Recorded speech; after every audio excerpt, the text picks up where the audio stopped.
The capital of Somalia, Mogadishu, has for more than a decade struggled against Islamist Al-Shabaab militants.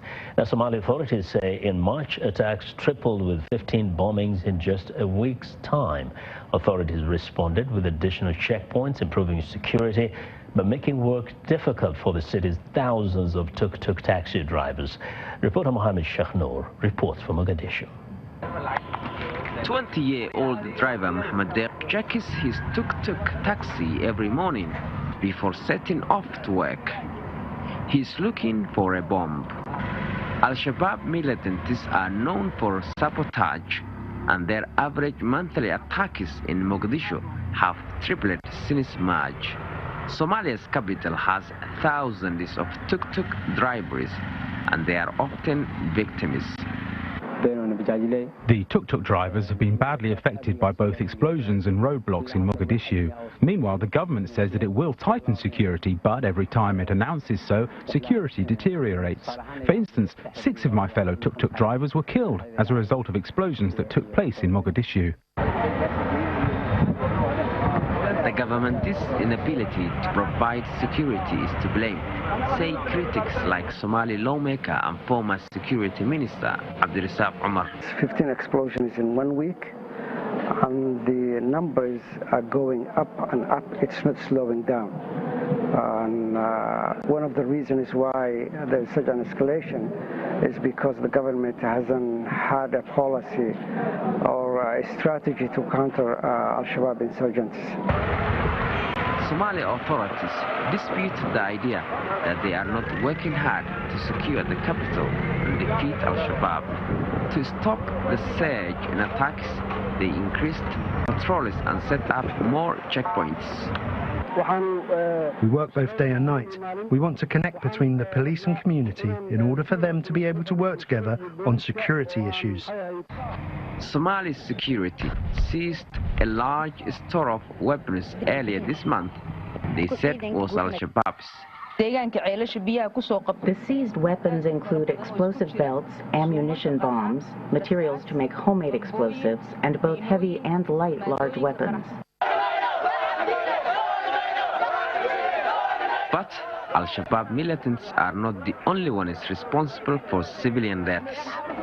At least 5 people were killed in Mogadishu Saturday in violent protests by drivers angry over security forces this month, killing a tuk-tuk driver. While the circumstances of the shooting are unclear, over the last 3 years, security forces have killed more than 20 tuk-tuk drivers.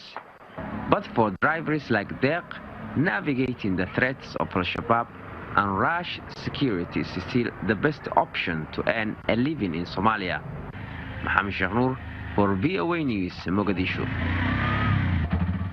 The government of Malawi, in collaboration with the World Health Organization, has launched the world's first malaria vaccine in a landmark pilot program. The country is the first of 3 African nations in which the vaccine will be made available to children up to 2 years of age. The innovation, which took 30 years to develop, will save millions of children from the deadly disease. After years of medical research, the world's first malaria vaccine is being launched in Malawi. 30 years in the making, the innovation known as RTSS vaccine will be made available to children up to 2 years of age. The government of Malawi is launching the pilot program in collaboration with the World Health Organization. In clinical trials, the vaccine was found to prevent approximately 4 in 10 malaria cases, including 3 in 10 cases of life-threatening severe malaria. Much of a milestone as it is an imperfect vaccine against a complex disease.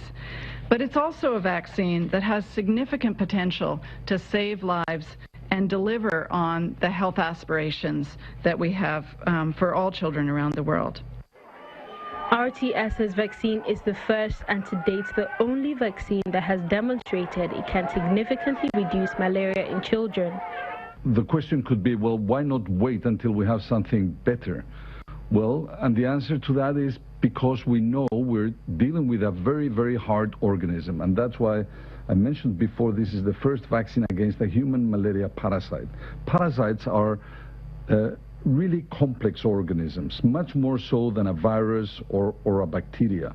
And that's why it has taken 30 years to develop this first vaccine. The pilot program is a collaborative effort with the Ministries of Health in Ghana, Kenya, and Malawi. The Ministries of Health will determine where the vaccines will be given. Malaria is a huge public health problem in Malawi. We see about 6 million cases each year, and we register close to 3,000 deaths each year. And per day, I would say we register about 8 deaths every day. So it's quite a huge problem, public health problem in Malawi, and that's why this malaria vaccine, which has potential to prevent some cases and also save some lives, as a country were quite positive about it, and they were happy that we're introducing this vaccine. The malaria vaccine pilot aims to reach about 360,000 children per year across the 3 countries. The focus will be on areas with moderate to high malaria transmission, where the vaccine can have the greatest impact.